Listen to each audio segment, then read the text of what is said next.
Hi అండి. చాలా రోజుల తర్వాత మంచి రొయ్యలు దొరికినాయండి. పచ్చి రొయ్యలు, పెద్ద పెద్ద రొయ్యలు అండి. మంచి కౌంటు చూసారు కదా ఎంత పెద్ద రొయ్య ఉందో.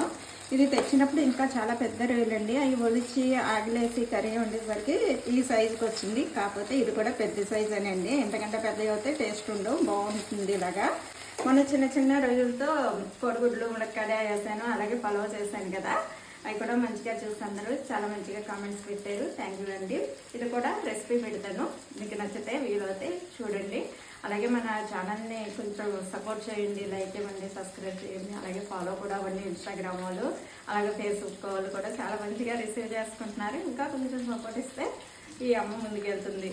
ఓకేనండి. ఈ కర్రీ అయితే మీకు రెసిపీ అయితే పెడతానండి, చాలా బాగుంటుంది. ఇది మాకు తెలిసిన వాళ్ళే ఇచ్చారండి రొయ్యలు. కొన్ని పిక్కిలు పెడదామని అసలు 2 kgs రొయ్యలు ఇచ్చారు. కొన్ని పిక్కిలు పెడదాం అనుకున్నాను, కాకపోతే కొంచెం కూర వండేసాను, టెంప్ట్ అయ్యాము. చూసేసరికి బాగున్నాయి కదా అనేసి కొంచెం కూర వండుతున్నాను. అలాగే పిక్కిలు కూడా పెడతాను, పిక్కిల రెసిపీ కూడా పెడతాను.